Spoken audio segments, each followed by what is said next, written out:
todos los residentes de Arthur's Wake conocen las historias asociadas con la Casa Wicker. Parece ser que cada pequeña provincia alberga alguna estructura con mala reputación que, como por magnetismo sobrenatural, atrae rumores de fantasmas y espectros, envolviendo la madera y la piedra de sus cimientos en un manto de oscuridad y horror. En Arthur's Wake, la Casa Wicker cumple esa tarea. Pocos días después de llegar al pueblo, mientras me tomaba el tiempo para familiarizarme con la taberna de ahí y sus residentes, fui informado de las bien conocidas supersticiones que rodean a la Casa Wicker.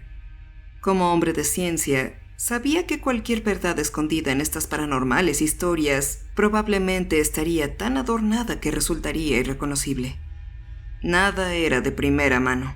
Todas las experiencias eran de un amigo que conocía a un tipo que quizás había visto algo. Es la mente provincial la que transforma a perros salvajes en lobos que caminan como hombres e interpreta fenómenos astronómicos como presagios de una fatalidad inminente. Aún así, con mi curiosidad suficientemente despierta, me esforcé por informarme mejor sobre el tema por medios más objetivos. Para mi gran sorpresa, aunque no logré confirmar las afirmaciones más sobrenaturales de aquellas anécdotas, los registros del pueblo guardados en el sótano de la biblioteca sí ofrecieron bases de una realidad mucho más siniestra. La casa fue construida en 1920 por el millonario Thomas Wicker, quien, además de ser un exitoso buscador de petróleo y magnate de la pesca, era, según todos los informes, un hombre completamente insano. Nadie sabe qué atrajo al señor Wicker a Arthur's Wake. Algunos especulan que esto fue el primer signo externo de su extraña locura. Lo que se sabe es que los cimientos de la casa que llegaría a llevar su nombre se construyeron casi inmediatamente después de su llegada. La estructura era extremadamente modesta para un hombre como el señor Wicker, con solo 2 pisos de altura y compuesta por apenas una docena de habitaciones más sótano y ático para almacenamiento. La casa se construyó en Blackwood Drive, una de las calles principales del pueblo y cerca del centro industrial. El terreno en sí consistía de aproximadamente 1/4 de acres. El jardín albergaba algunos árboles en flor y un pequeño jardín. Todo ello rodeado con una alta cerca de hierro forjado con una puerta similar. Los postes de este formidable perímetro estaban coronados por púas afiladas para desalentar a posibles intrusos. La construcción avanzó rápidamente en el otoño de 1920. Wicker se instaló en la casa acompañado por una sirvienta, un jardinero y su esposa. La dama de la casa rápidamente se convirtió en objeto de chismes entre los lugareños. Durante la construcción, Wicker había tenido a su esposa resguardada en lugares desconocidos. Nadie recordaba cuándo es que la había llevado a casa, sino que un día simplemente ya estaba ahí. Mientras el jardinero cuidaba el exterior, el jardín y la sirvienta se encargaba de todas las tareas domésticas, incluidas las compras, la dama nunca fue vista saliendo de la casa. Debido a esta completa falta de socialización, los lugareños no supieron más sobre la mujer que su nombre de pila. Los sirvientes mismos no decían nada sobre el asunto. El jardinero provenía de una remota parte del continente oscuro y la mucama parecía ser de raza mixta, como un poco del oriente. Wicker había adquirido los servicios de ambos mientras estaba en el extranjero por asuntos de negocios, y ninguno hablaba una palabra en español. Naturalmente, la señora Wicker fue objeto de los rumores más extraños. Las primeras especulaciones decían que sufría alguna enfermedad exótica que la mantenía enferma y postrada en la cama. Estas fueron teorías refutadas por aquellos pocos que ocasionalmente espiaban desde la calle. En todos los casos, se la veía exclusivamente de noche, mirando melancólicamente a través de la ventana del segundo piso de lo que se suponía era su dormitorio, iluminada solo por la luz de las velas desde el interior y, aparentemente, con buena salud. Además, había pocas posibilidades de que el clima típicamente húmedo y sin sol de Arthur's Wake fuera recetado para mejorar la constitución de alguien, incluso por los médicos más ineptos. Como suelen hacer las personas ante la ausencia de una explicación lógica, crearon teorías más fantásticas. Algunas comenzaron a especular que la mujer era una bruja, otras que era un ángel esclavizado, atrapado por Wicker mientras jugaba a los dados con Satanás. En lo que concordaban todos los que la observaban era en su singular belleza. Obtuve gran parte de esta información de los archivos del periódico local, especialmente de un artículo de curiosidades que iba acompañado de una fotografía de la dama en cuestión. La escena puesta en el periódico era tal como la había escuchado describir. La única y solitaria prisionera que miraba hacia la oscuridad de la noche a través de la ventana y de esa terrible cerca de hierro. La fotografía estaba borrosa debido a la calidad del equipo tan antiguo y la falta de luz natural, lo que efectivamente oscurecía los rasgos de la dama. De hecho, era difícil distinguir si la figura borrosa era en realidad humana, aunque proyectaba una impresión de feminidad inconfundible. Sin embargo, a través de esa neblina grisácea podía percibir una cierta cualidad penetrante, casi hipnótica en sus ojos. El propio Wicker era algo misterioso, aunque considerablemente menos que su esposa. Un hombre atractivo, alto, de cabello oscuro y bien parecido. Muchas jóvenes se sentían indudablemente celosas de la extraña señora Wicker. Aunque a menudo estaba ausente durante largos periodos en viajes de negocios, el señor Wicker iba al único establecimiento para beber en Arthur's Wake, un lugar ilícito constantemente ignorado por la bien sobornada fuerza policial encargada de hacer cumplir la ley. Aunque no tenía a nadie en el pueblo que pudiera ser explícitamente llamado amigo por el señor Wicker, se sabía que él compraba bebidas para todos en sus ocasionales visitas, y como tal, entablaba conversación con sus compañeros de juerga. Nunca tomaba mucho tiempo como para que la lengua de Wicker se soltara lo suficiente, momento en el cual deleitaba a su último grupo de seguidores con fantásticas historias de sus viajes al extranjero, ritos de judú prohibidos en el Caribe, extraños sacrificios tribales en el corazón de África, muertos que caminaban en Europa del Este, y muchos más, cada uno más extraño y oscuro que el anterior. Aunque Wicker nunca hablaba directamente de su esposa, estas historias solo servían para expandir los rumores sobre sus orígenes. Las cosas fueron así durante unos 5 años. Wicker viajaba y al regresar pasaba su tiempo divirtiéndose. Los sirvientes realizaban sus tareas sin comentarios o quejas. Los lugareños seguían creando chismes. Su esposa permanecía encerrada. Lo que aconteció después, el horror de todo, ocurrió sin previo aviso. Los eventos que tuvieron lugar en la víspera de Samhain en el año de 1925 han pasado a la historia de Arthur's Wake como un hecho no fantástico. Entre los registros del pueblo, descubrí el informe de los policías enviados a responder al llamado que hicieron para la casa Wicker. El relato estaba acompañado por las más horribles fotografías de la escena en cuestión. Resumiré su contenido a continuación. Thomas Wicker regresó de su último viaje al extranjero el 31 de octubre. Tras una breve parada en su casa, llegó al establecimiento de bebidas antes mencionado en un estado claramente agitado. El siempre impecablemente vestido Wicker ahora se encontraba desaliñado, con la camisa colgando desfajada fuera de sus pantalones y los zapatos arruinados y sin reparación. Era evidente que no se había bañado ni afeitado recientemente. Su bien peinado cabello estaba desordenado, con sus ojos inyectados en sangre y desorbitados. Al acercarse al bar, agarró una botella entera de licor, tomó varios tragos largos sin usar un vaso y los intentos de otros clientes de entablar conversación con él fueron en vano. Después de tomar su último trago de la botella, colocó su billetera y todo su contenido sobre la barra del bar.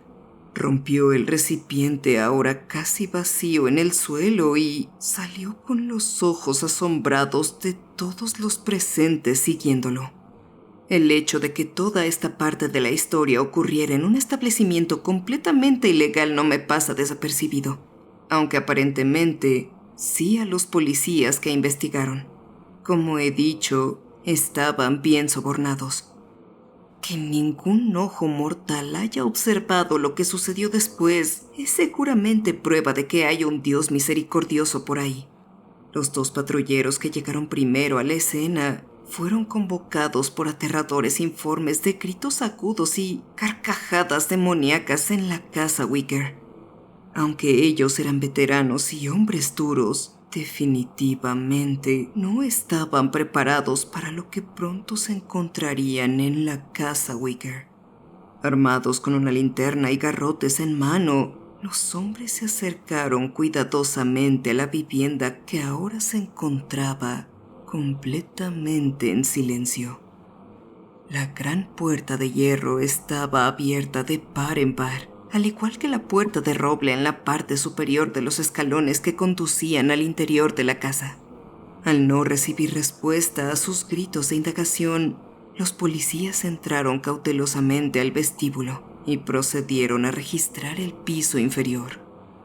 Encontraron su primera pesadilla en la cocina. La sirvienta había sido atada con gruesas cuerdas de cáñamo a una gran mesa, con las extremidades extendidas y aseguradas a cada una de las 4 patas.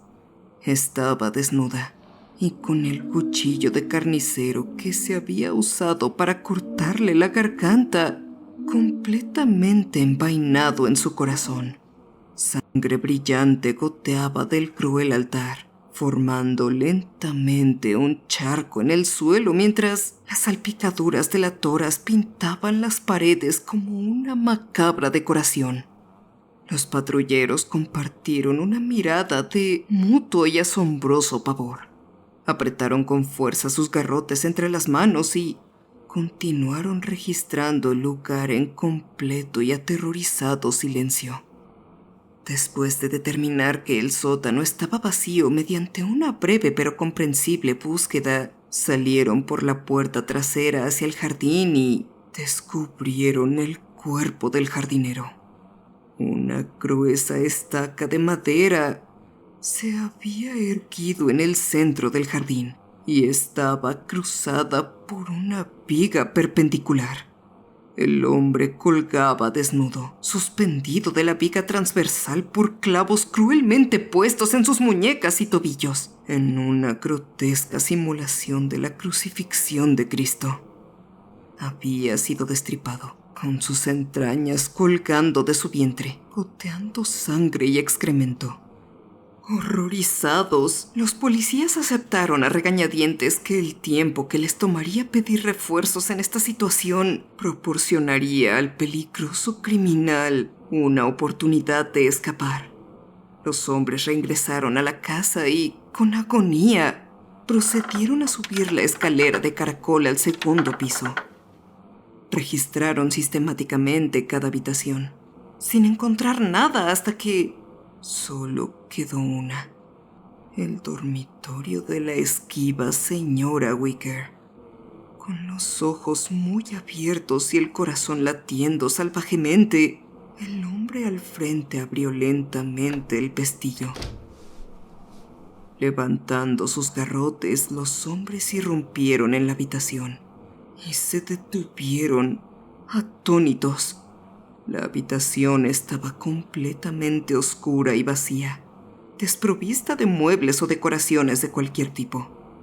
A la luz tenue de sus linternas, los hombres vieron que extraños símbolos ocultos habían sido garabateados en todas las superficies de la habitación y que los de la pared más lejana estaban de alguna manera algo desfigurados. No había señales del culpable Thomas Wicker ni de su misteriosa esposa. Un ruido proveniente de arriba alertó a los hombres sobre la ubicación del criminal. Al regresar al vestíbulo, vieron una trampilla operada por una cuerda que, al ser tirada, reveló una escalera que conducía al oscuro espacio de almacenamiento del ático. Los 2 patrulleros miraron la entrada, negra y amplia como la boca de alguna criatura infernal, invitando a los tontos a vagar hacia su perdición. Incapaces de decidir quién subiría primero, los hombres echaron suertes. El desafortunado perdedor tomó la linterna y subió la escalera. Se detuvo a mitad del camino, sosteniendo la linterna en alto para distribuir mejor su luz, y listo para una rápida retirada a la relativa seguridad del vestíbulo de abajo. El ático estaba en un estado de desorden, con extraños recuerdos de los viajes de Wicker al extranjero, apilados de una manera desordenada por todo el lugar. El agente de policía movió lentamente su haz de luz, revelando gradualmente cada montón desordenado de trastos. Por fin, la luz cayó sobre la esquina más lejana del ático, revelando una masa acurrucada y balbuceante del hombre que buscaban, o quizás de lo que quedaba del hombre. En verdad, cualquier razón que sirviera para separar al hombre de la bestia se había esfumado del cuerpo de Thomas Wicker. Sus atractivos rasgos habían desaparecido, siendo reemplazados por mejillas profundamente hundidas y una mueca horrible. Mientras el policía miraba aterrorizado, pudo ver que la criatura estaba cubierta con la sangre de sus víctimas dejadas abajo. Con las manos sobre sus rodillas, Wicker se balanceaba lentamente, balbuceando para sí mismo. Junto a su compañero, los agentes avanzaron con firmeza. Con los brazos extendidos, se prepararon para capturar lo que alguna vez había sido Thomas Wicker. Pero en cuanto sus ojos enloquecidos se posaron sobre ellos, los murmullos cesaron. En un momento de aparente claridad susurró: «Ella se ha ido», antes de emitir un aullido maníaco y levantarse de un salto. Asustados, los policías vacilaron, dejándole al señor Wicker un espacio para pasar junto a ellos, llegar a la ventana y arrojarse a través del cristal. Su grito desesperado dio paso a un ruido sordo y nauseabundo. Los hombres corrieron hacia la ventana rota. Muy abajo, a la luz de la luna, vieron el cuerpo de Thomas Wicker moverse espasmódicamente, empalado por las perversas púas en la cima de la pared de hierro. Para cuando los patrulleros descendieron del ático, el horrible movimiento del hombre había cesado misericordiosamente. El resto del informe, comparado con los extraordinarios eventos que habían tenido lugar hasta ese momento, fue notablemente mundano. Cuando determinaron que el hombre estaba realmente sin vida, los patrulleros llamaron a refuerzos. La casa fue registrada a detalle y se hicieron muchas especulaciones sobre los extraños tótems y artefactos que poblaban cada rincón y grieta del lugar. Todos los que pisaron ahí coincidieron en que Thomas Wicker estaba inequívocamente loco. Lo más desconcertante de todo fue que no había señales del destino que había sufrido la misteriosa Lady Wicker. Los investigadores dedujeron que la dama, cansada de ser abandonada regularmente, había huido a lugares desconocidos durante el último viaje de Wicker al extranjero, tomando como referencia la última expresión de su lunático esposo, según lo relatado por los patrulleros.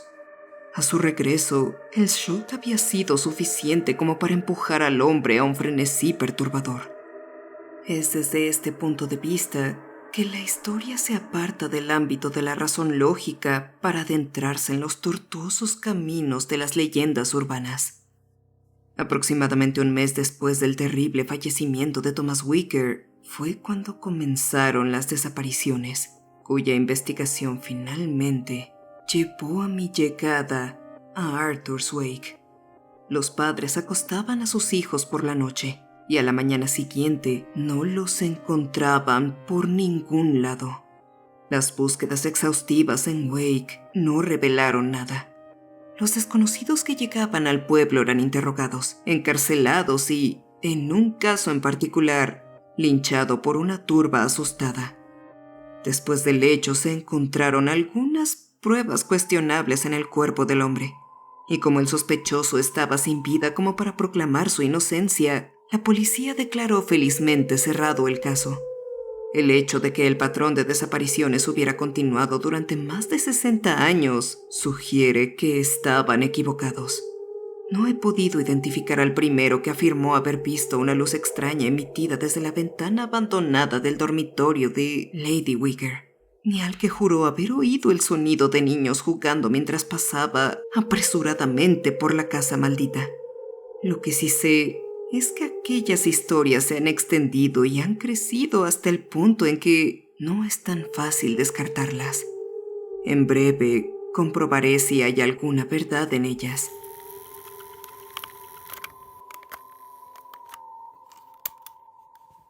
Apagué la pequeña grabadora de audio con la que había estado hablando y la guardé en mi bolsillo mientras doblaba hacia Blackwood Drive.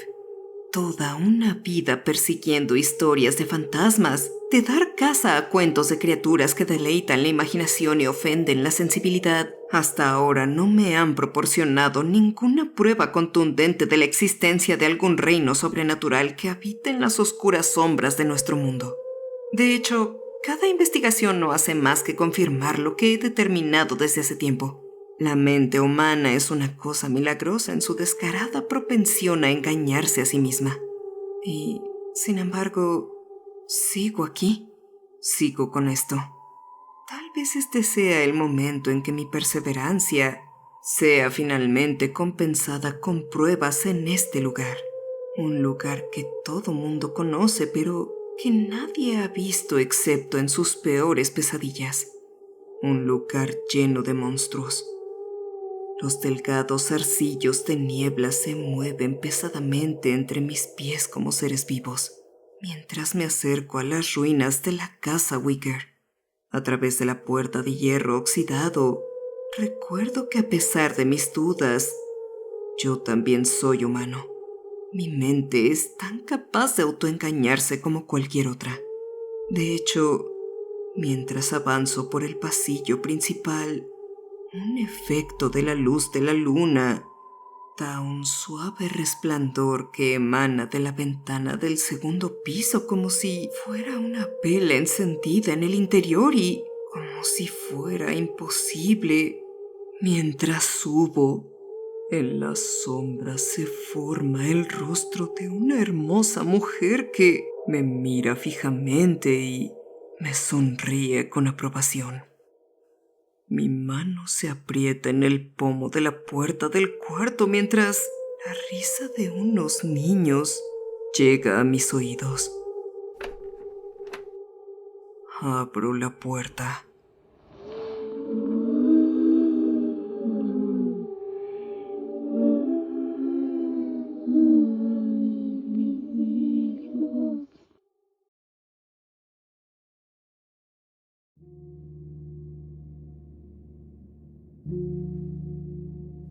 Las siguientes 2 semanas fueron una tortura. Fuera de foco, solo con mi mente gobernando mis pensamientos, y como estaba fuera de la vista del mundo, no estaba en la mente de nadie. Nadie fue a llevarme comida. Nadie fue a revisar si yo estaba bien. Nadie me escuchó mientras golpeaba las paredes acolchadas por el espacio a prueba de sonido. Nadie me escuchó gritar pidiendo ayuda. Que me dejaran salir, que por favor, no me dejaran aquí a morirme de hambre. El único alivio que tenía era el lavabo y el inodoro. Podía hacer mis necesidades en el inodoro de acero sin asiento, como los que se ven en las prisiones. Podía juntar mis manos bajo el grifo del lavabo y llenarlas con agua para beber. 2 partes de mi vida estaban cubiertas para sobrevivir. Tener de vez en cuando unos 4 minutos sin aire, sin preocupaciones. La habitación la mayor parte del tiempo estaba adecuadamente ventilada.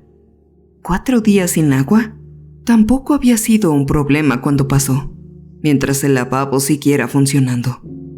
Pero demonios, Si dejaba de funcionar, era solo cuestión de tiempo antes de que tuviera tanta sed que bebiera agua del inodoro.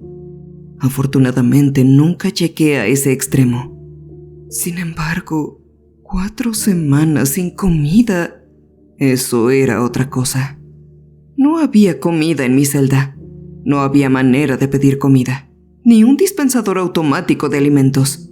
Me estaba muriendo de hambre lentamente y no podía hacer nada más que esperar y confiar en que pudieran abrir la puerta por alguna razón, cualquiera que ésta fuera. Me estaba volviendo delgado y débil. Mi rostro lucía demacrado y cansado, con una barba descuidada cubriendo mis facciones cada vez más delgadas. Mis manos comenzaron a temblar espasmódicamente a ratos, agitándose al azar antes de volver a la normalidad. Todo el tiempo me encontraba cansado. Mi mente iba ralentizándose. Cuando me levantaba tenía que hacerlo con cuidado y lentamente. De lo contrario me mareaba y sentía que podría desmayarme. Pero algo mucho peor que el hambre era la soledad absoluta. Los humanos somos seres sociales y la soledad, aunque es buena en pequeñas dosis, se vuelve profundamente destructiva para nuestras mentes a medida que se prolonga. Yo estaba más solo que nadie en el mundo en ese momento. No solo estaba encerrado en confinamiento solitario sin una pizca de compañía ni un bocado de comida, sino que también había sido olvidado por el mundo entero. Nadie me extrañaba. Nadie estaba preocupado por mí. A nadie le importaba si vivía o moría. Nadie sabía siquiera que existía. Esta era la verdad que se asentó en mi mente mientras me consumía en esa acolchonada celda. Había sido olvidado, y así sería por siempre. Eran los vestigios de lo que alguna vez había sido una persona. De alguna manera había sido borrado de la historia y de la humanidad por una empresa que tenía el control sobre la información del mundo. ¿Qué poder ancestral tenía Google para poder borrar el rastro de la existencia de alguien?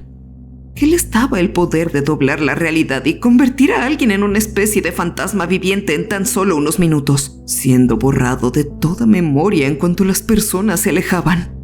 ¿Qué pasaba con mis padres y mi hermano? ¿Al menos ellos me recordaban? ¿Había alguna posibilidad de que notaran mi ausencia? O incluso si no podían recordarme, al menos tendrían la sensación de que algo verdaderamente importante faltaba en sus vidas. ¿Me recordarían si me vieran, aunque me hubieran olvidado por el momento? Estas preguntas y muchas como ellas me atormentaron durante toda mi soledad. Sin nadie con quien hablar y nadie a quien importarle, todo lo que tenía eran mis propios pensamientos. Sin nada que me anclara a la realidad fuera de 4 paredes acolchadas blancas, un inodoro y un lavabo, mi mente giraba en cualquier dirección y me obsesionaba con mi propia situación. Mis propios pensamientos se movían de mí a toda velocidad y no podía alcanzarlos ni controlarlos. Entraba y salía de la vigilia, perdiendo todo sentido del tiempo. Después de un cierto tiempo, no sé cuánto, dejé de pedir ayuda de todas las formas posibles. Era inútil. No tenía esperanzas y estaba resignado a mi destino. Morir de hambre en esta celda de seguridad, solo para que un día descubrieran mis restos descompuestos cuando el personal del hospital tuviera la necesidad de abrir la celda. Entonces, un día, la salvación llegó en la forma de un lunático delirante. La puerta de mi celda se abrió y 2 enfermeros a los que no reconocí arrastraron bruscamente a un hombre que luchaba en una camisa de fuerza hacia la habitación. Gritaba, maldecía, pateaba, mordía y escupía. Luego me vio y gritó de nuevo con absoluto terror. ¡Un monstruo!, gritó. ¡Hay un monstruo en esta habitación! ¡No me dejen aquí con él! Los enfermeros forcejearon con él un rato más y lograron controlarlo al menos un poco. Solo entonces uno de ellos finalmente me miró y soltó un grito de sorpresa. Seguramente el verme le había resultado impactante. Yo estaba delgado, sin afeitar, con el cabello desordenado, los ojos rojos y llorosos, las uñas astilladas y rotas y apestando por falta de un baño en 2 semanas. «¿Quién eres y qué haces aquí?», dijo. Mi nombre es... Respondí débilmente. Me pusieron aquí hace no sé cuánto tiempo y me dejaron morir de hambre. Por favor, llévenme con el Dr. Hildebrand. Supliqué débilmente. Solo no me dejen solo. Temo que me olviden si me dejan solo otra vez.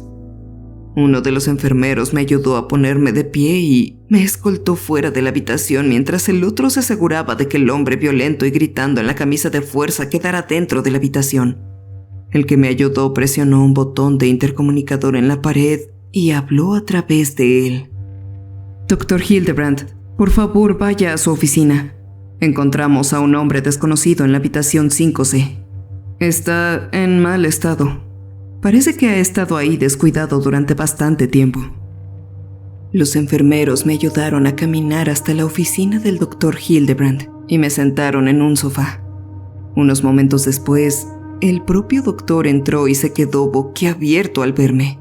Hizo que los enfermeros le explicaran los detalles de cómo me habían encontrado y luego les pidió que nos dejaran solos. En lugar de ocupar su lugar detrás de su escritorio, acercó una de las otras sillas. ¿Quién es usted?, preguntó seriamente. Mi nombre es... Respondí, resignado, sabiendo que mi nombre no significaría nada para él a estas alturas. Usted me puso en esa habitación hace... ¿qué día es hoy?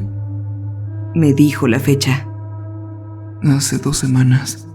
Y luego todos se olvidaron de mí. De hecho, la situación de que las personas se olviden de mí es la razón por la que usted me puso ahí. No creyó en lo que dije. El Dr. Hildebrand no sabía si debía estar indignado o preocupado. Yo no lo puse en esa habitación, insistió. Me acordaría si lo hubiera hecho.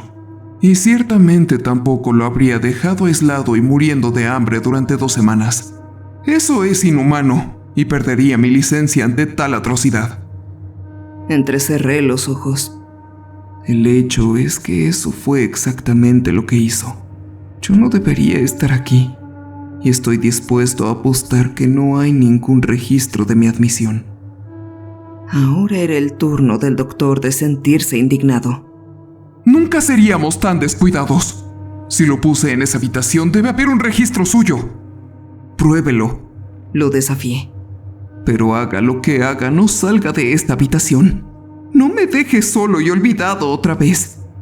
Usted no es quien manda aquí, declaró el doctor indignado. Saldré de esta habitación, cruzaré el pasillo y encontraré su archivo. Luego vamos a llegar al fondo de cómo mi personal lo descuidó durante 2 semanas y tomaremos las medidas adecuadas. Algo dentro de mí se rompió en ese momento. El muro de indignación y orgullo que me había sostenido se quebró y cualquier sentido de derecho que tenía, cada pizca de dignidad a la que me había aferrado tercamente, se desvaneció en una inundación de pánico. ¡No! Grité desesperadamente. ¡No haga eso! Si se va, se olvidará de mí y entonces quedaré atrapado de nuevo. ¡Míreme! La última vez que me vio estaba limpio y con buen aspecto. Ahora véame. No sobreviviré si me deja solo otra vez. Me lancé hacia el doctor y caí de rodillas. Lo agarré de la muñeca y llevé su mano a mi pecho con ambas manos, sujetándolo con una fuerza que no debería tener, pero que surgía del terror a ser dejado para morir de hambre y pudrirme una vez más. ¡No me dejes solo! ¡Necesito que me recuerde! El doctor usó su mano libre para presionar un botón rojo en un dispositivo sujetado a la solapa de su chaqueta. Momentos después, 2 enfermeros irrumpieron en la habitación y me arrastraron lejos de él mientras gritaba y suplicaba no ser dejado solo otra vez. Sentía en mi interior que iba a sufrir el mismo destino que la primera vez en la oficina del Dr. Hildebrand, arrojado a una celda acolchada, probablemente con una camisa de fuerza por mis propias histerias, donde nuevamente sería olvidado y dejado para consumirme en una sombría soledad. Pero no fue así. Mi salvación vino en forma de una pregunta. ¿De dónde salió este tipo?, preguntó uno de los enfermeros. Esto llamó la atención del Dr. Hildebrand. ¿No conocen a este hombre?, preguntó seriamente. No lo había visto antes en mi vida, respondió el enfermero. Francamente, pensé que estaba haciendo sus rondas programadas por el hospital. Ni siquiera tenía a alguien afuera esperando en caso de que este paciente se volviera violento. Sabe que ese es el protocolo con los pacientes nuevos, doctor. Los ojos del doctor se entrecerraron pensativamente. ¿No lo trajiste de la habitación 5C?, preguntó. Claro que no. Recordaría a un vagabundo desaliñado como él, especialmente si tuviera que arrastrarlo por medio hospital. El enfermero se burló. El Dr. Hildebrand levantó una mano y me miró fijamente. Si hago que lo suelten, entonces necesitaré que se calme y tome asiento. ¿Entiende? No entendía del todo. Mi mente estaba poseída por un enfoque singular en no ser dejado solo otra vez. Aún así, asentí, con los ojos abiertos de pánico, preguntándome qué tenía planeado el doctor. Él volvió su atención a los enfermeros. Suéltenlo, ordenó, y luego volvió a mirarme. Tomé asiento temblorosamente. Solo entonces noté las lágrimas corriendo por mis mejillas y los mocos burbujeando por mi nariz. El doctor me ofreció un pañuelo y lo acepté. Me limpié la cara y me soné la nariz, y repetimos el proceso con otros 4 pañuelos hasta que estuve completamente limpio. ¿Está bien?, me preguntó. Asentí. Se dirigió a los enfermeros diciendo: quiero que ustedes 2 salgan de mi oficina. Cierren la puerta, esperen 5 minutos y vuelvan a entrar. Sacó un temporizador digital de su escritorio. Lo ajustó para 5 minutos y se lo entregó a uno de los enfermeros. Para que no lo olviden, afirmó con frialdad. Los enfermeros se miraron de forma incrédula. Uno guardó el temporizador en su bolsillo, se encogió de hombros y ambos salieron de la habitación. La puerta se cerró con un clic y se aseguró detrás de ellos. Es hora de disipar su delirio, me dijo con franqueza. Parece que Hank no recuerda haberlo traído aquí antes, pero tal vez mi memoria falla y fue otra persona. De cualquier manera, cuando ese temporizador se apague, ellos 2 volverán aquí y verá que está sufriendo delirios paranoicos. En ese caso, le daremos la ayuda que realmente necesita. Negué con la cabeza. No volverán. Lo contradije. Nunca lo hacen. Nunca lo harán. Pero usted aún no puede verlo. Piensa que estoy loco, que pertenezco aquí bajo su cuidado. Y tal vez sí necesite su cuidado. Definitivamente necesito ayuda.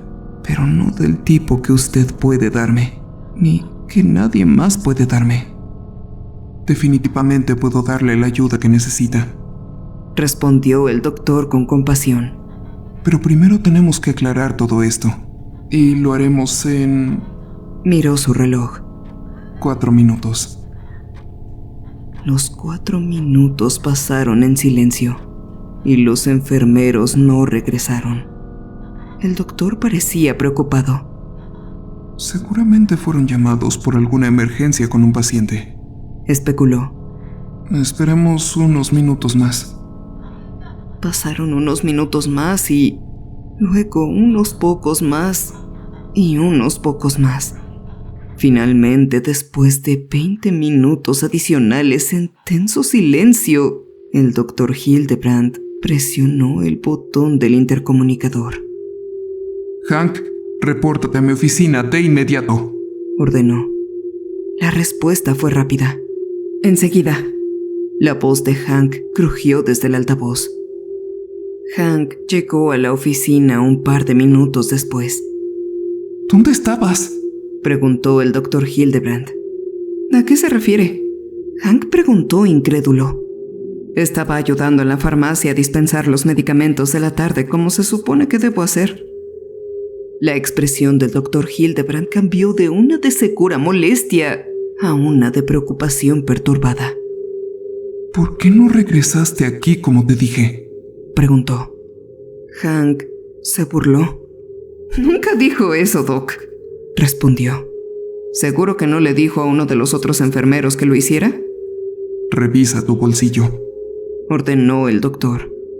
Hank hizo lo que se le pidió y sacó el temporizador. La pantalla estaba en blanco y lo miró con una expresión de confusión. ¿Cómo llegó esto aquí?, preguntó incrédulo. Los ojos del Dr. Hildebrand se agrandaron, pero contuvo su pensamiento.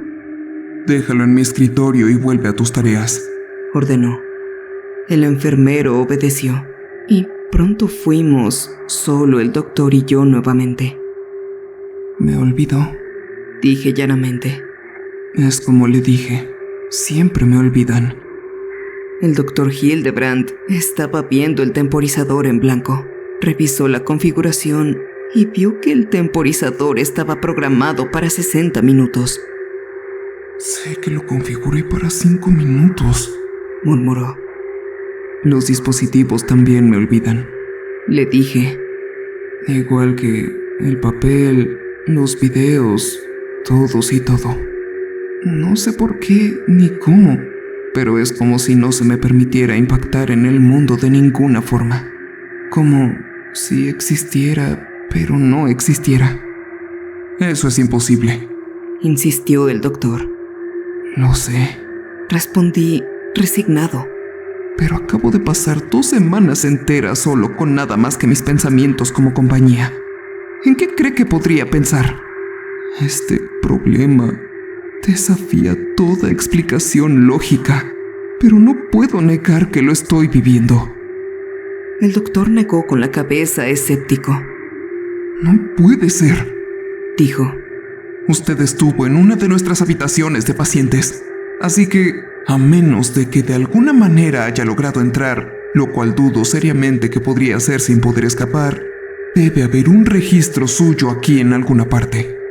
Suspiré con frustración. Si no lo estuviera viviendo yo mismo, tampoco me creería. Busque los registros. Solo haga lo que haga, no me deje. Quédese conmigo, o de lo contrario volverá a ignorarme. Prométame que se quedará conmigo. El doctor lo pensó por un momento. Está bien, dijo. Aunque lo que afirma es imposible, obviamente lo cree. Dejarlo solo le causaría un estrés indebido. El Dr. Hildebrand pasó la siguiente hora haciendo que el personal buscara por todos lados cualquier registro mío, frustrándose intensamente cada vez que consultaba con alguien, solo para que negaran haber oído hablar de mí. Incluso llamó a la estación de policía para verificar mi historia, solo para que ellos también negaran haber oído hablar de mí. Su frustración crecía con cada falla, con cada momento olvidado.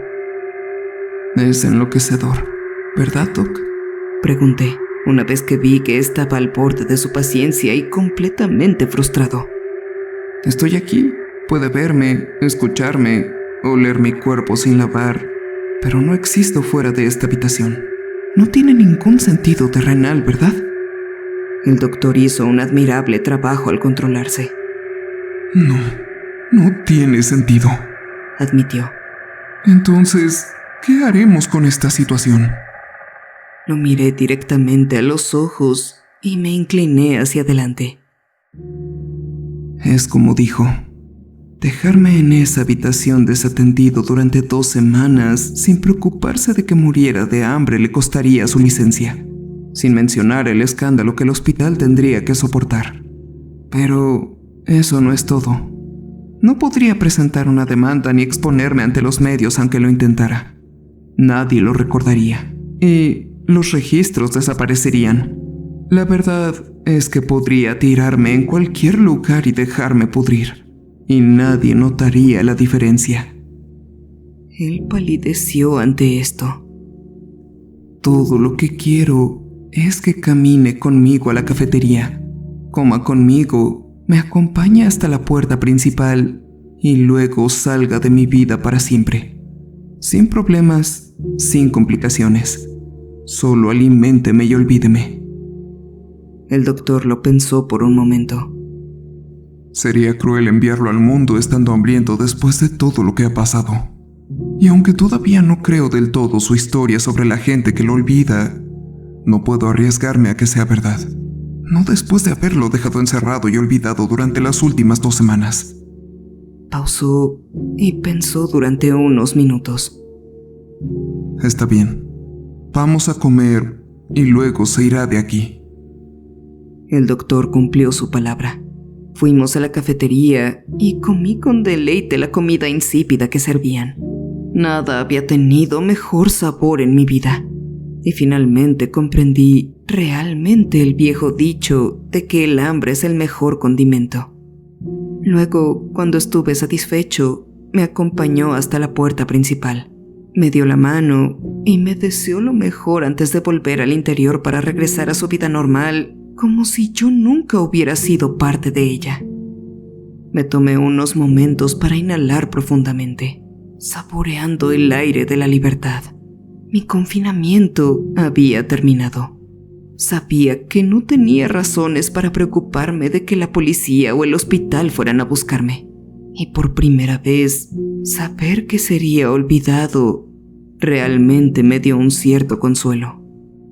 Entonces, tan rápido como llegó, la paz y la felicidad huyeron de mi mente, llevadas por cenizas en el viento. Mamá, papá, recordé en voz alta. ¿Todavía se acuerdan de mí? Y aquí, mi querido escucha, es donde debo dejarte por ahora.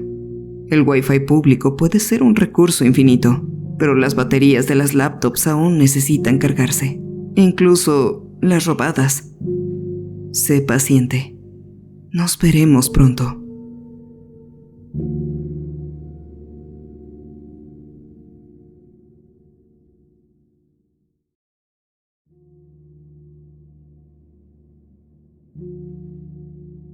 Todas las puertas de mi casa han sido retiradas de sus bisagras, excepto la de la entrada, ya que es la única segura. Llevo un tope de puerta conmigo todo el tiempo. Cuando la gente me pregunta por qué no puedo estar cerca de las puertas cerradas, les digo que es un miedo paralizante debido a un trauma que aún no supero. Y en cierto modo, no estoy mintiendo. Pero eso está lejos de ser la única verdad. Llevamos tantas cargas pesadas en nuestra conciencia que se vuelven parte de nuestra persona. Una vida sin esa carga es imposible de imaginar, pero llega un punto en la vida en que tenemos que soltar ese peso muerto. Algunas personas tienen la suerte de hacerlo a tiempo. Esas personas pueden experimentar la vida al máximo sin esa nube oscura acechándolas. Otras, como yo, se aferran a sus propios grilletes porque hallamos belleza en el dolor. Porque sin él seríamos despojados de todo lo familiar y no sabríamos ni siquiera quiénes somos. Espero que lo que estoy a punto de compartir me brinde el cierre que he estado buscando durante todo este tiempo. 20 años antes, mi papá recibió una oferta de trabajo que obligó a nuestra familia a mudarse a Woodbury, Oregón. Para un adolescente acostumbrado a la vibrante vida urbana de Portland, esto había sido un cambio abrupto.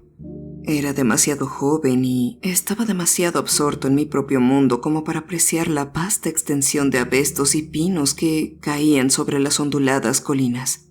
La tranquilidad que ofrecía el abrazo de la naturaleza y la calidez y camaradería de las pequeñas comunidades.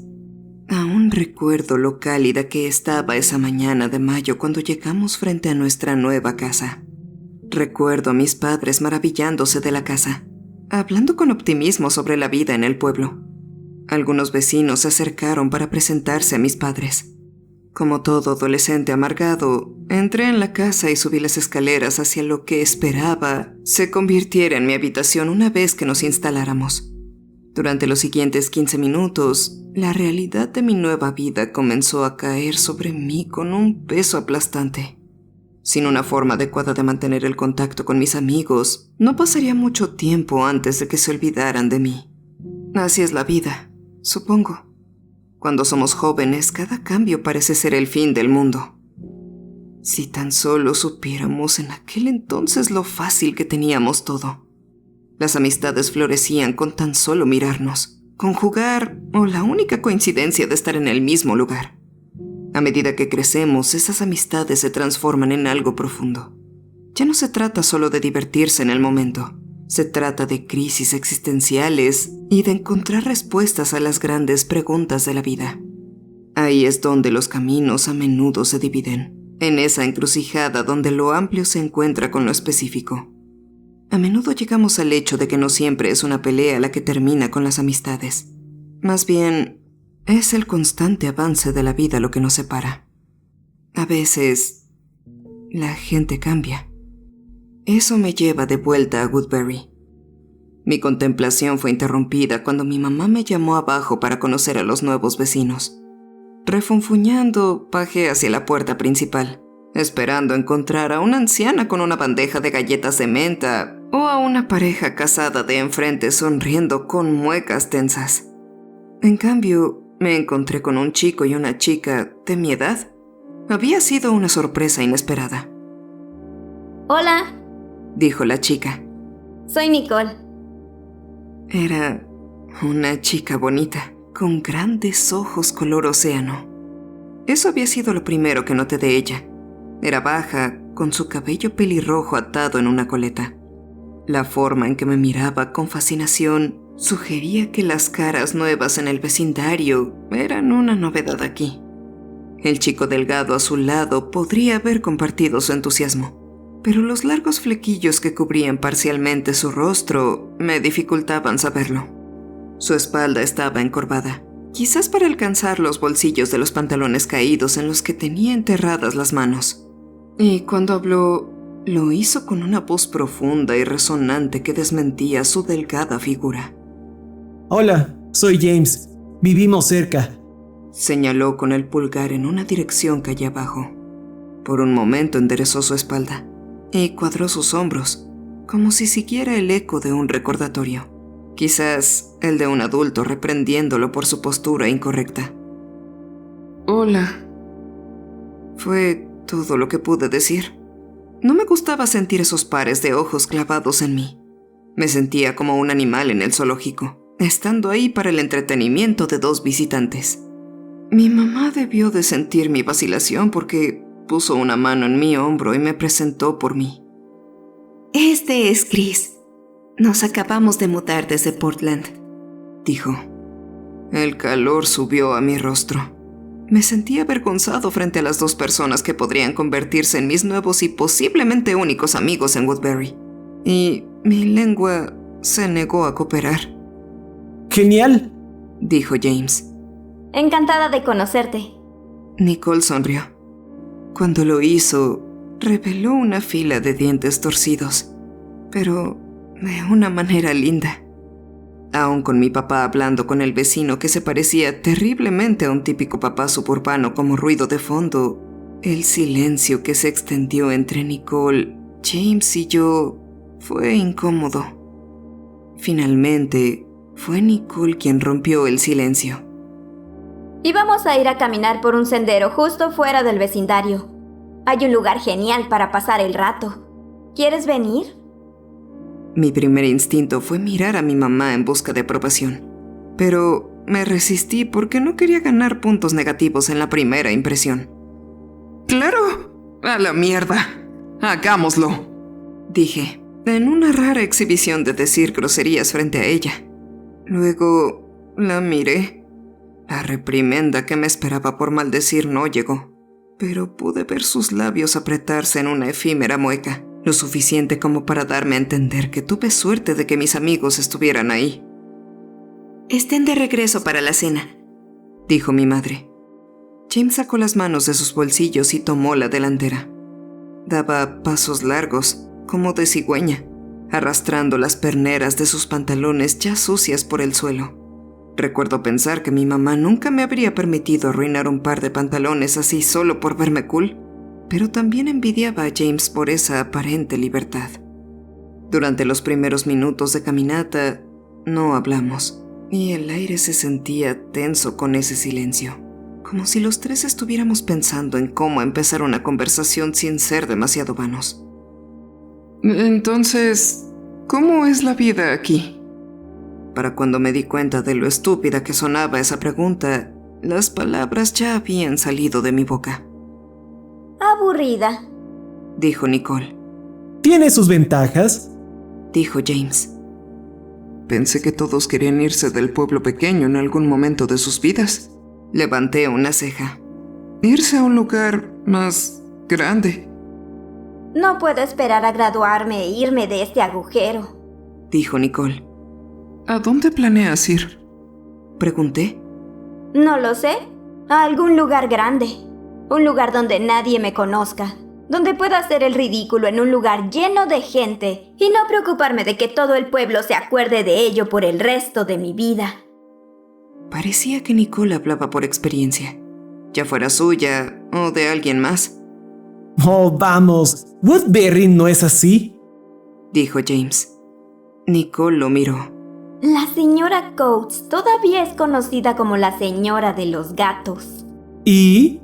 Lleva muerta casi 20 años. Es un título bastante distintivo.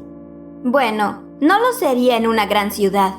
Allá podrías hacer lo que quisieras y ser lo que quisieras, y nadie siquiera te miraría. ¿Y sabes por qué? Porque a la gente no le importa. Tienen sus propias ocupaciones, y hay demasiadas señoras de los gatos como para que presten atención a una sola. ¿Verdad, Chris? Ella se giró, esperando que yo interviniera. No podía decir mucho, porque Nicole me estaba dando una perspectiva sobre algo con lo que había vivido toda mi vida. Para alguien que creía desde la infancia que el cielo era azul, cualquier cosa contraria parecería extravagante. Había crecido en una ciudad, y eso me había insensibilizado a los beneficios de la privacidad y la oportunidad que ofrecía. Vivir en un pueblo pequeño tiene sus ventajas, repitió James. ¿Ah, sí? Nombra algunas. Insistió Nicole. Hay seguridad aquí, conoces a todos y todos te conocen. Sabes que puedes contar con tus vecinos. Es una verdadera comunidad. No un laberinto de tráfico lleno de personas que están muertas por dentro, esclavizándose de la mañana a la noche para sus amos corporativos. ¿Preferirías trabajar en el cine de aquí por el resto de tu vida? Preguntó Nicole. Preferiría cambiar el dinero extra por algo de paz y tranquilidad.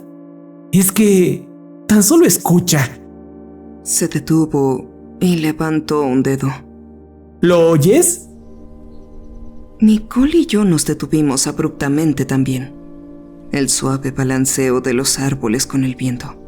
A lo lejos, el motor migrante de un coche. Un chirrido ocasional desde las copas de los árboles. Nunca había vivido en un vecindario tan sereno como este. Las sirenas de la policía y las ambulancias eran mis nanas y mi ruido blanco. Este silencio era inquietante. Llevaba demasiada calma. Demasiado espacio para reflexionar. Supuse que el vacío abismal solo se amplificaría con la llegada de la noche, especialmente en las horas de tranquilidad mientras intentaba dormir. Era cuando el cuerpo se relajaba y la mente se ponía a trabajar, llenando los huecos con una compilación de todos los momentos embarazosos que nos hacían cuestionar nuestra vida como seres humanos.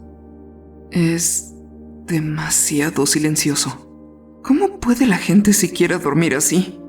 Pregunté. Te acostumbrarás después de un tiempo, dijo James.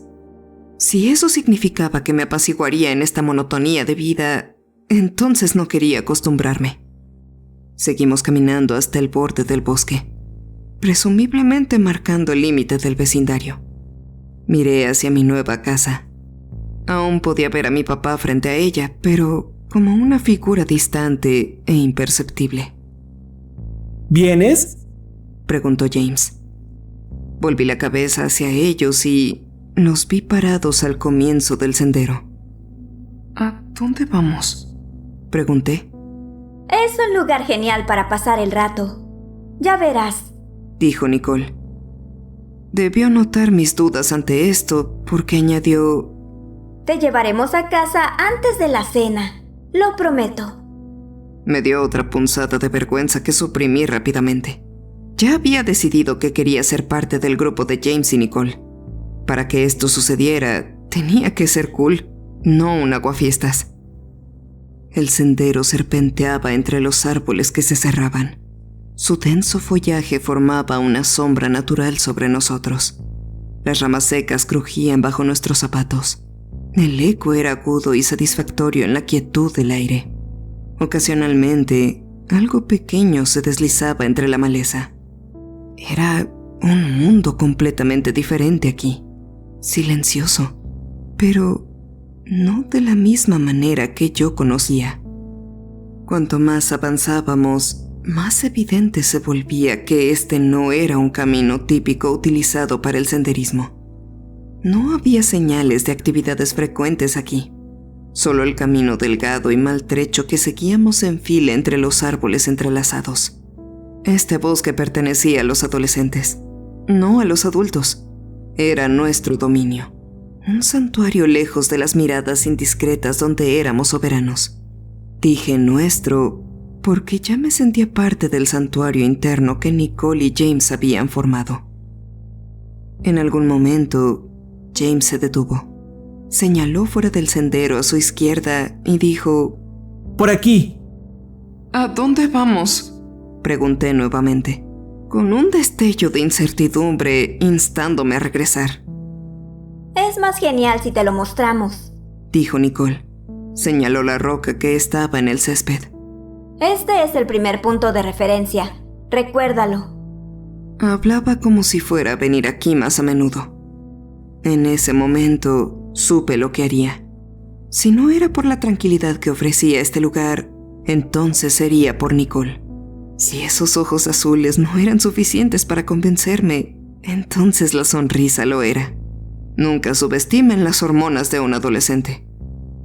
Caminamos a través de los tallos altos de hierba durante unos minutos hasta que llegamos a un claro. En medio del suelo había una abertura que descendía hacia la oscuridad. ¿Qué es eso? Pregunté. James ya estaba bajando la escalera adjunta al agujero. Nicole me dio una mirada tranquilizadora. Valdrá la pena. Confía en mí. Ella bajó después, quedándome solo bajo el cielo abierto. Me acerqué a la abertura y miré hacia abajo. Apenas podía distinguir dos siluetas moviéndose en la oscuridad. ¡Vamos! La voz de James sonaba metálica. Puse mi pie en el primer peldaño. La escalera chirrió en protesta. Estaba totalmente oxidada, resonando con cada paso que daba. Había un olor penetrante en el ambiente. Pronto me sumergí en la oscuridad. Todo lo que tenía como orientación era la luz del día que se derramaba desde arriba. Atreviéndome a mirar hacia abajo, la espesa oscuridad parecía coagularse a mis pies. Ya casi llegas, Dijo Nicole, con su voz sonando tanto cercana como lejana al mismo tiempo. Fue el impulso que necesitaba. De alguna manera mis ojos se ajustaron a la oscuridad para cuando llegué al fondo. Cuando mis pies tocaron la superficie resbaladiza del suelo, recé en silencio por no resbalarme y romperme un tobillo. Nicole me estaba mirando con una sonrisa complaciente. James, por otro lado, estaba jugueteando con algo junto a una pared que no podía ver. Momentos después, un haz de luz cortó la oscuridad. Pasó la linterna directamente por mis ojos, cegándome momentáneamente.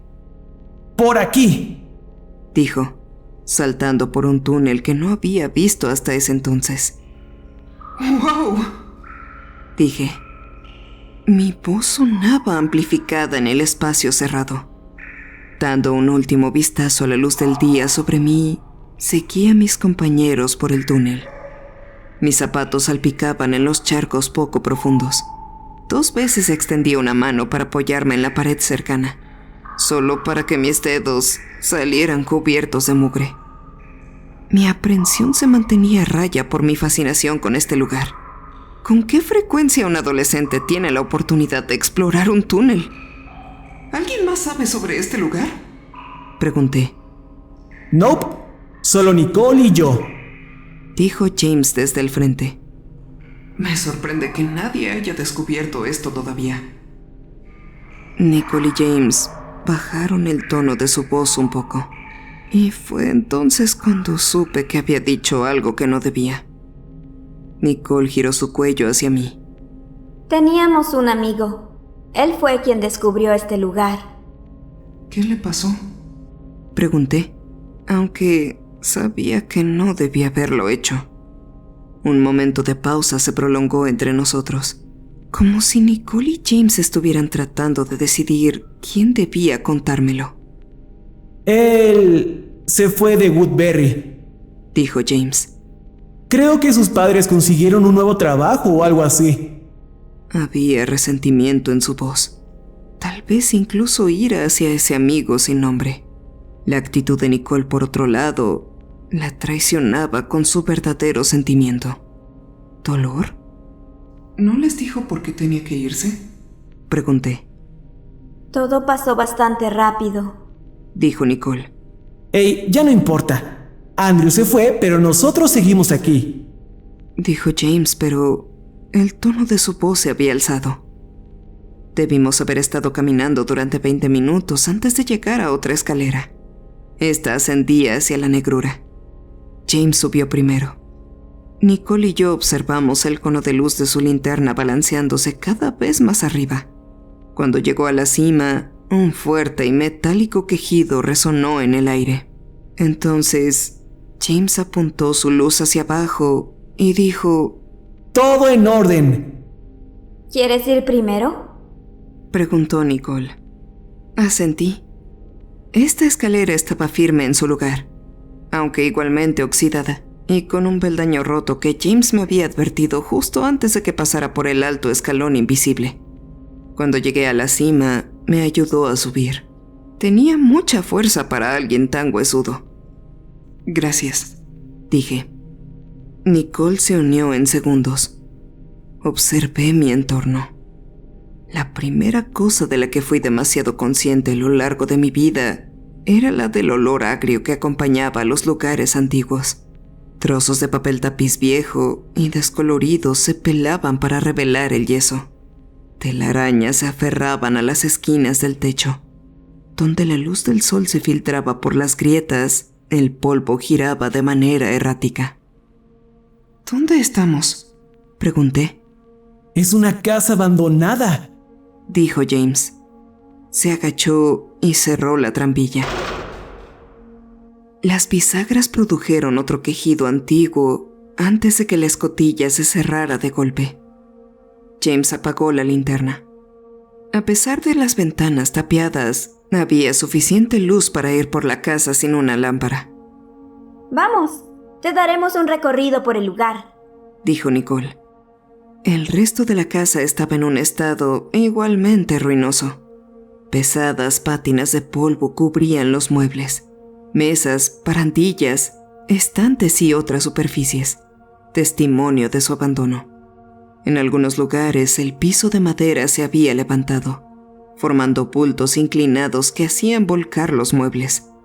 Las puertas estaban entreabiertas, perpetuamente atascadas por el suelo que les impedía moverse.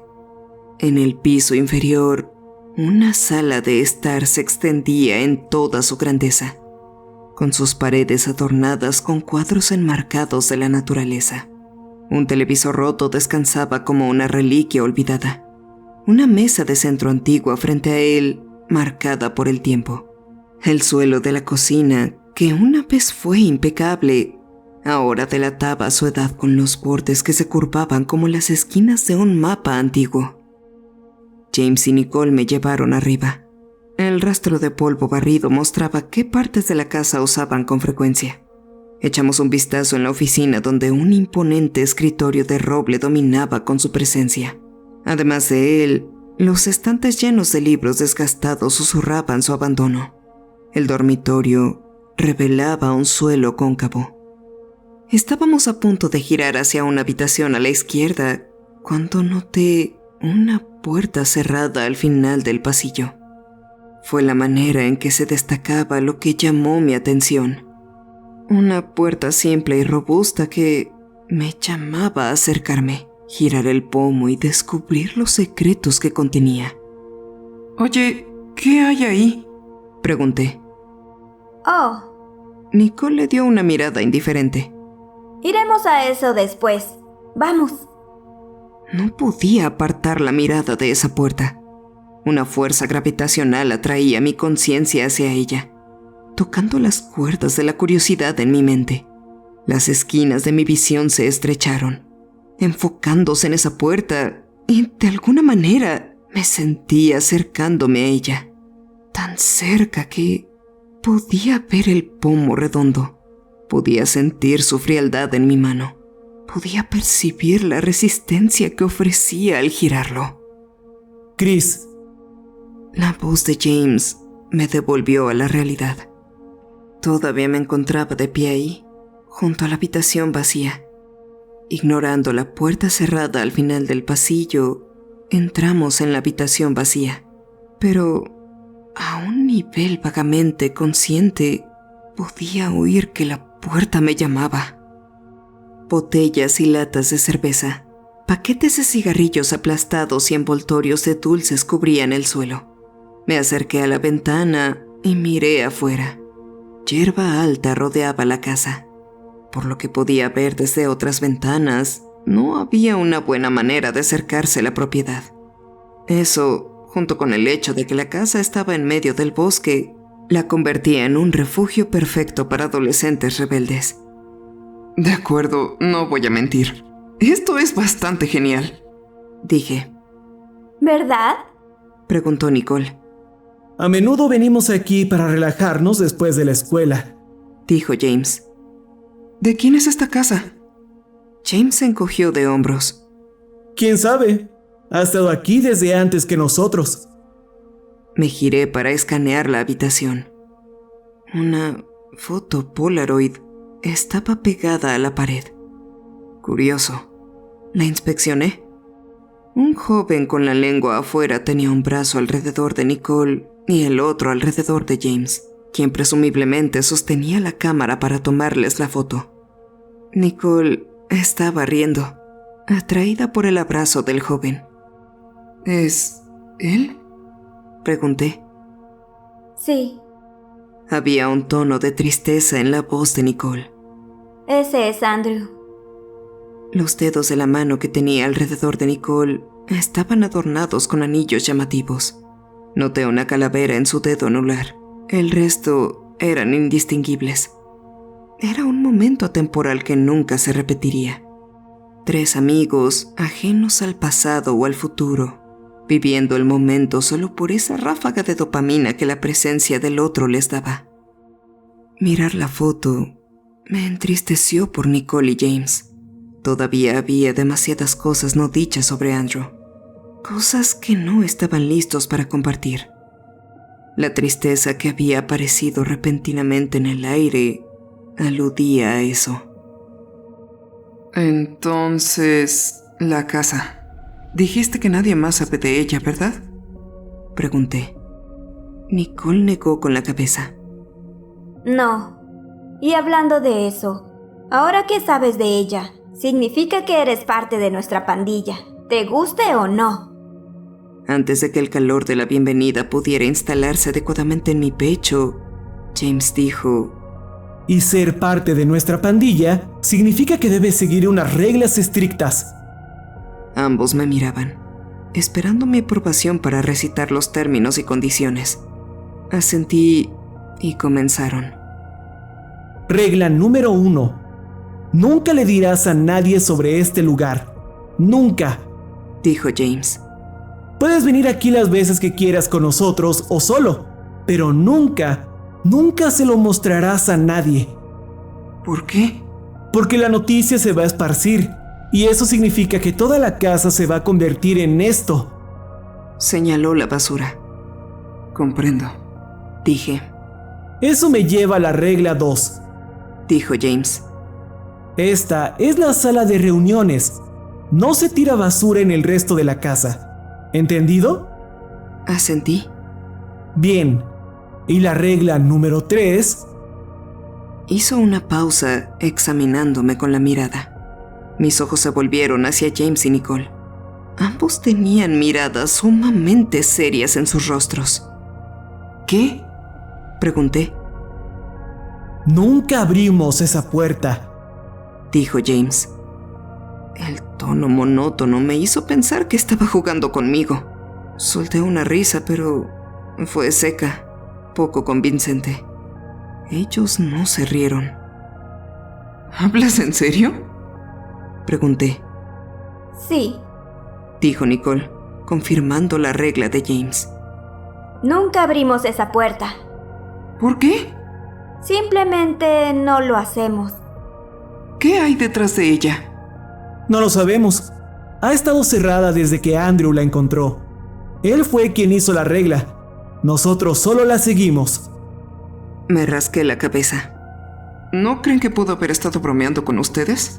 Intenté provocar una risa entre ellos, pero no funcionó, porque aparentemente no había nada gracioso en esta situación.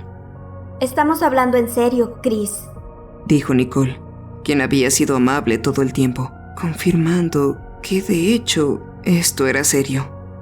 Esa es la regla más importante. Podemos tolerar que se rompan las reglas 1 y 2 en algunos extraños casos, pero la 3 te conseguirá una expulsión instantánea de este lugar. Permanente, añadió James. No entendía por qué tanto alboroto, ni me importaba mucho en ese momento, porque el misterio de la puerta estaba opacado ante la emoción de encontrar un túnel subterráneo que conducía a una casa abandonada en medio del bosque. Está bien.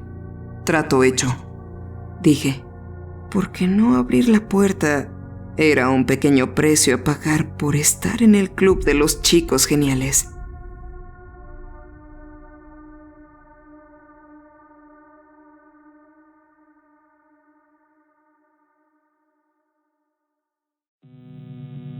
Muchas gracias por ver y escuchar esta historia.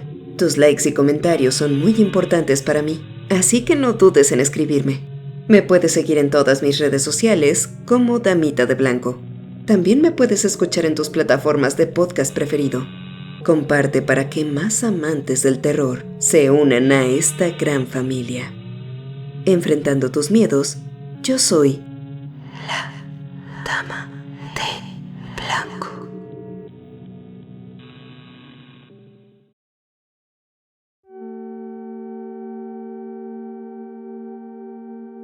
Soy recepcionista en un hotel.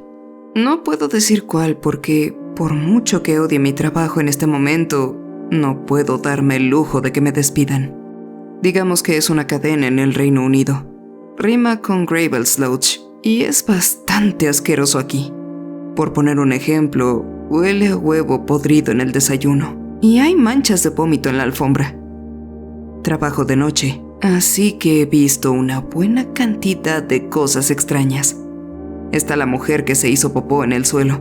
La recogió, la metió en su bolso y siguió con su noche como si nada hubiera pasado.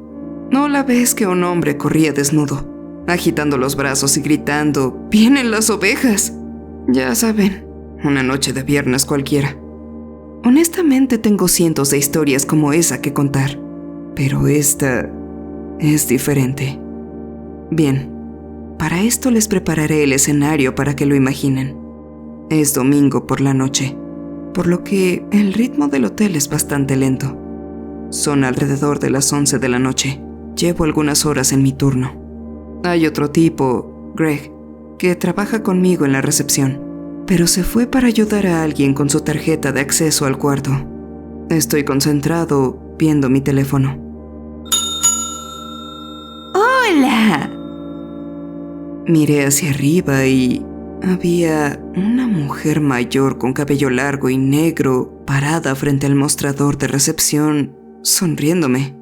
No podía tener menos de 75 años y su rostro estaba totalmente cubierto de maquillaje.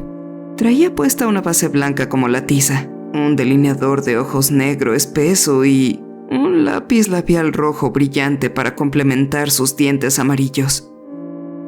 Oh, Dije, guardando mi teléfono en el bolsillo. lo siento. ¿En qué le puedo ayudar?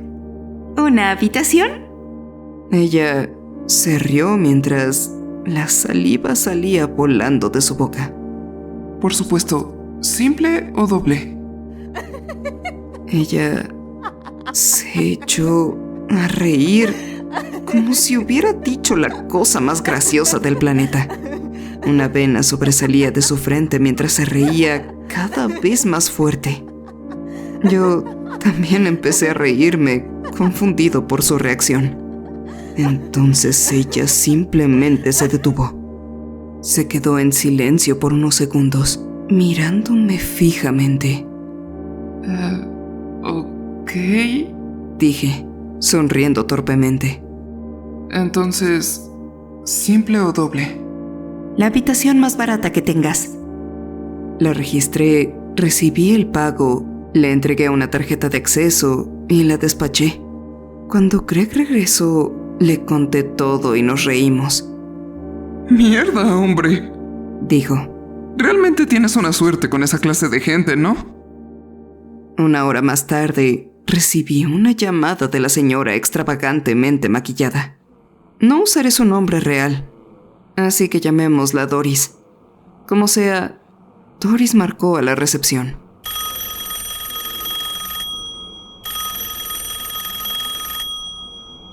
¿Recepción? Habla Max. Hola, soy Doris, llamando desde la habitación 67. Hola, Doris. ¿En qué puedo ayudarle? ¿Tienen cámaras en las habitaciones? No era la primera vez que me preguntaban eso, así que la pregunta no me sorprendió. No en los dormitorios, pero sí hay en todas las áreas públicas como los pasillos, el área de recepción, el comedor. Y de la nada, colgó. Ok, eso fue algo raro. Volví a lo mío y un poco más tarde, Greg me dijo que saldría a fumar un cigarrillo rápido, por lo que me encontré solo de nuevo, sentado frente al escritorio, ocupándome de mis propios asuntos. Entonces, lo escuché. Casi sonaba como si alguien estuviera haciendo una bomba de chicle. ¿Conocen el molesto ruido del estallido de un chicle? Miré a mi alrededor, pero no vi nada. Así que volví mi atención a mi teléfono, tratando de ignorarlo. El ruido continuó durante varios minutos y al final me puse tan nervioso que me levanté y caminé alrededor del escritorio. De pronto, pasó algo que me erizó la piel. Doris estaba agachada en el suelo, chasqueando la lengua contra el paladar. La miré en estado de shock y ella volvió a hacer ese sonido con la boca. ¿Se encuentra bien? Dije, eventualmente.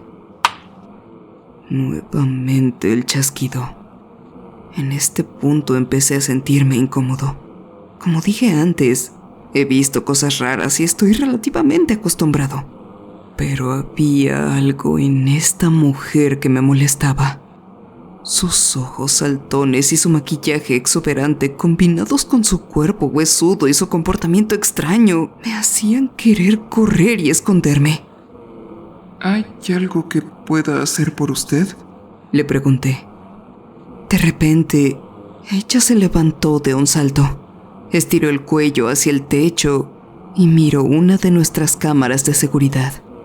Ella me miró de vuelta y me dio la sonrisa más extraña que había visto en mi vida. ¿Me estás mirando? Dijo, moviendo un dedo hacia mi cara. ¿Qué? Su sonrisa se desvaneció y, por un breve momento, parecía estar furiosa. Luego se dio la vuelta y se alejó. Fue tan jodidamente extraño, le dije a Greg cuando regresó.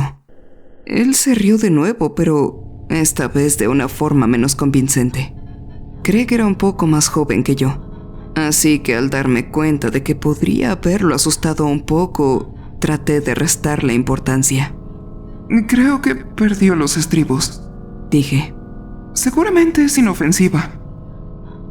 Aproximadamente media hora después, recibí otra llamada de Doris.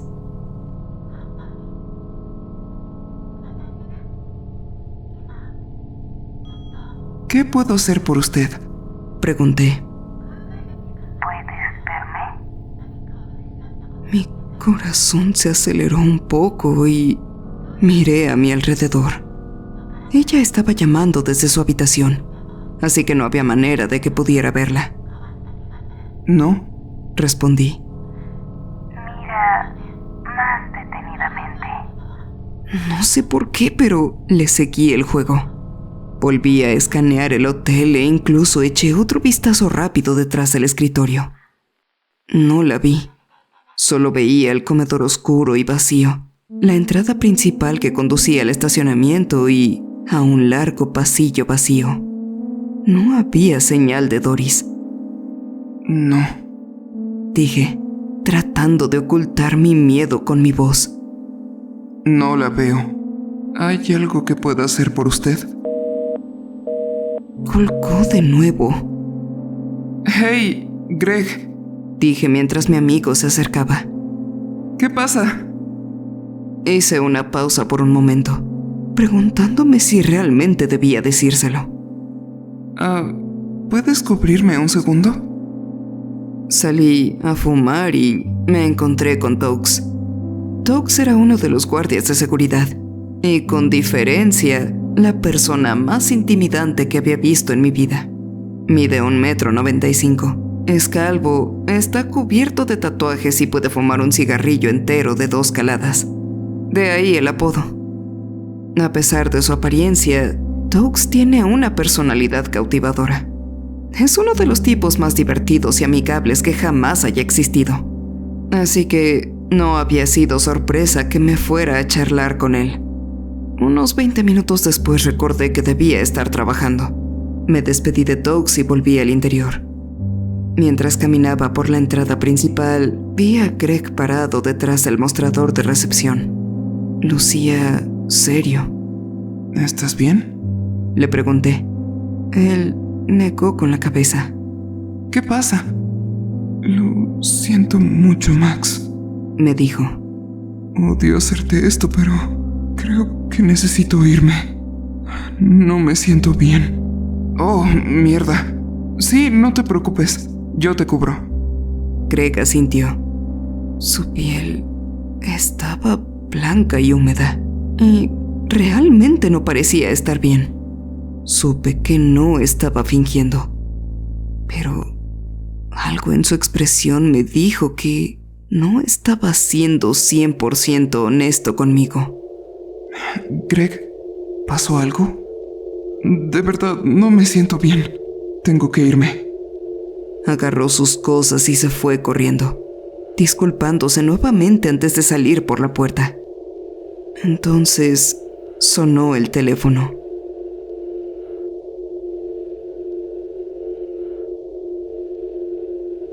Recepción. Habla Max. Ahora somos solo tú y yo. Se me heló la sangre. ¿Perdón?, dije. Hubo una breve pausa, seguida de un horrible chasquido. ¿Puedes verme? No, no puedo, dije, tratando de sonar serio. Por favor, deje de llamar a menos que necesite ayuda con algo. Estoy ocupado. Colgué. Me di cuenta de que estaba un poco sin aliento y me pregunté por qué me estaba alterando tanto por una anciana chiflada. Me giré para mirar las pantallas de seguridad por si acaso, pero Nada parecía estar fuera de lo normal.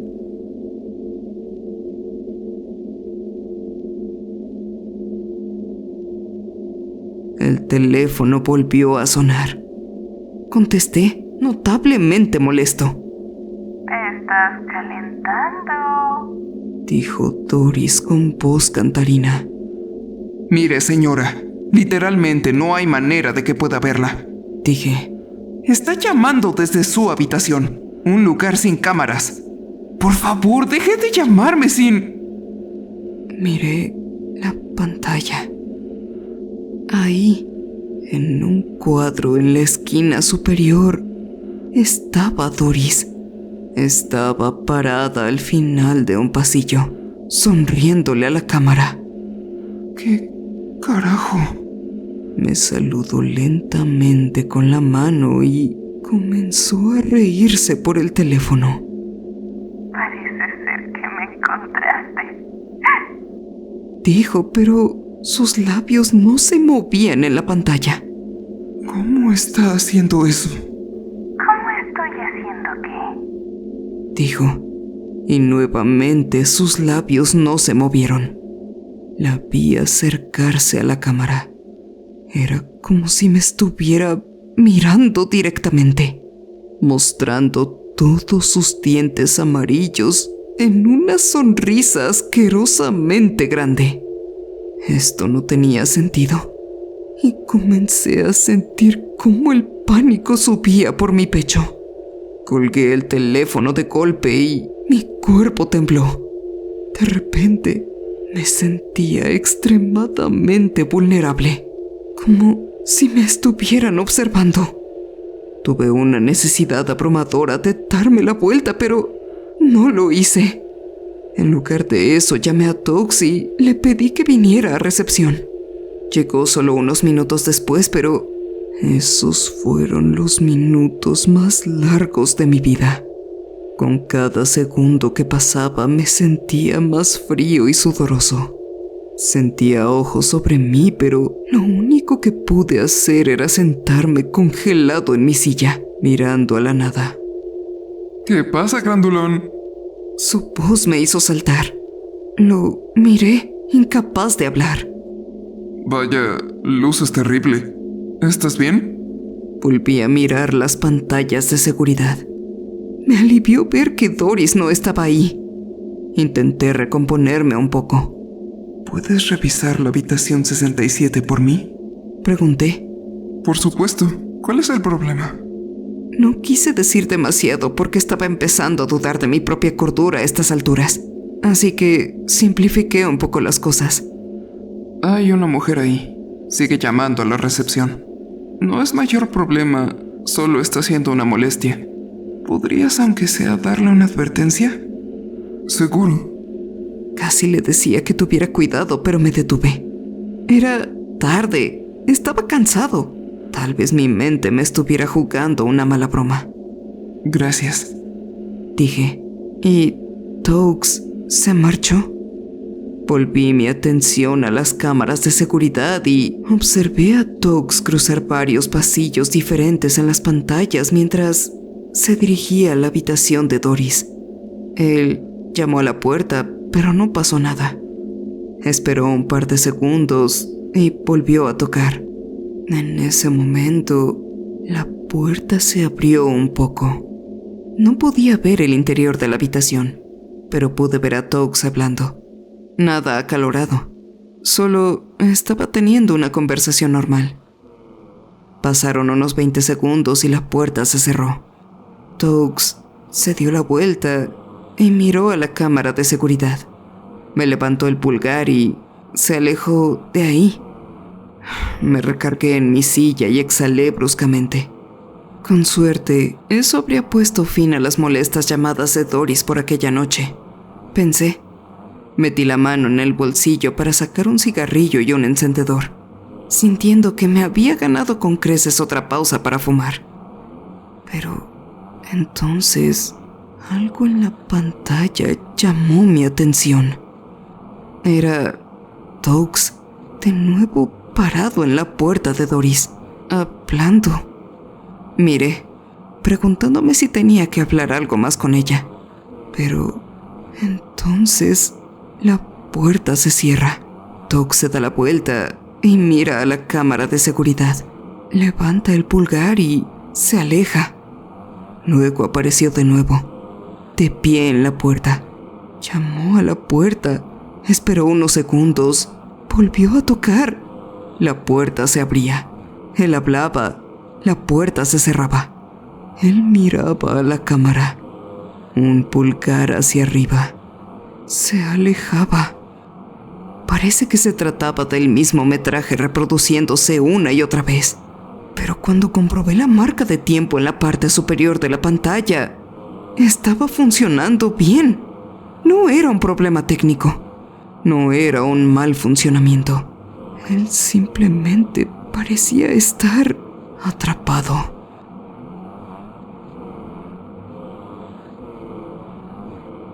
Suena el teléfono. Quiero llorar y no respondo. Miro fijamente a la pantalla y veo a Tox hacer exactamente lo mismo una y otra vez. El teléfono sigue sonando. Él toca, espera, vuelve a tocar, la puerta se abre. Él habla con ella, la puerta se cierra, él mira a la cámara, pulgar hacia arriba, se aleja. Siento la boca seca por tenerla abierta durante tanto tiempo. Me duele la mandíbula. Mis ojos piden ser humedecidos, pero estoy demasiado aterrorizado como para parpadear. Él llama, espera, vuelve a tocar. La puerta se abre. Tox continuó como lo hizo antes, completamente ajeno al horror que tenía adelante. La puerta se abre cada vez más. Tox me levanta el pulgar y se aleja. La puerta está casi completamente abierta ahora, pero todo lo que veo es oscuridad total. Tox no toca nada. Él espera, luego vuelve a tocar. Y poco a poco, lo primero que noto son sus ojos. Esas abultadas esferas blancas que miran fijamente a mi alma desde la oscuridad. Luego, una sonrisa. El teléfono sigue sonando sin dejar de hacerlo. Mi mano se extiende lentamente para responder, a pesar de que mi mente me ruega que no lo haga. Me pongo el teléfono en la oreja. ¿Qué quieres? Pregunto con voz temblorosa. Un timbre agudo resuena en el teléfono y hace que me palpite el oído. Dejé escapar un grito y dejé caer el teléfono. Me cubrí los oídos con las manos y me balanceé hacia adelante y hacia atrás diciendo no una y otra vez. Esto tenía que ser una maldita pesadilla. Seguramente me había quedado dormido en el trabajo. Nada de esto podía ser real. Esto es un sueño. De pronto, grité cuando una mano tocó mi espalda. ¡Wow! Tómalo con calma. Me giré y vi a Tox parado ahí, preocupado. ¡Tox! Grité mientras lo abrazaba. ¿Qué carajo, amigo? Se rió, dándome palmaditas en la espalda. ¿Qué fue lo que pasó? ¿De qué hablas? Acabo de hablar con la señora. Dijo que lo siente y que te dejará en paz. Nos miramos el uno al otro. ¿Eso es todo lo que pasó? Pregunté. Sí. Simplemente dijo perdón por ser una molestia y dejaré de llamar. Eso fue todo. Amigo, ¿estás bien? Estás actuando raro. Me enderecé y exhalé profundamente. Sí, dije. Sí, estoy bien. Pasé el resto de mi turno completamente nervioso, mirando el maldito teléfono esperando a que sonara, pero no fue así.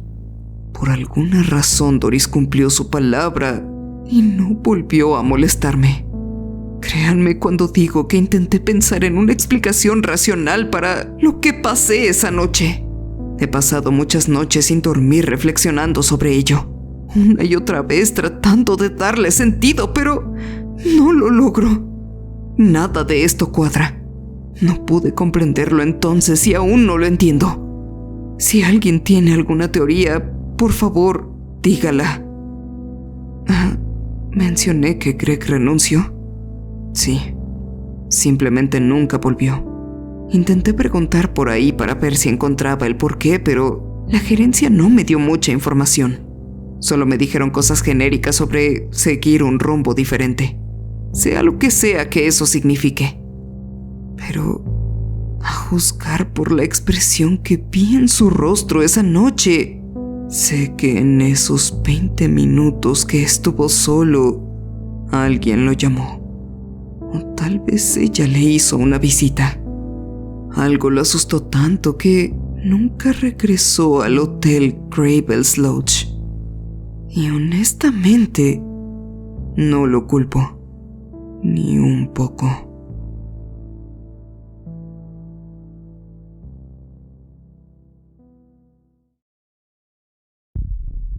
Muchas gracias por haber visto este video. Espero que haya sido de tu agrado. Agradecería mucho que dejaras tu like y lo compartieras. Si eres nuevo por aquí, te invito a que te suscribas y actives la campana de notificaciones. Cualquier amante del terror es bienvenido. Enfrentando tus miedos, yo soy Lara.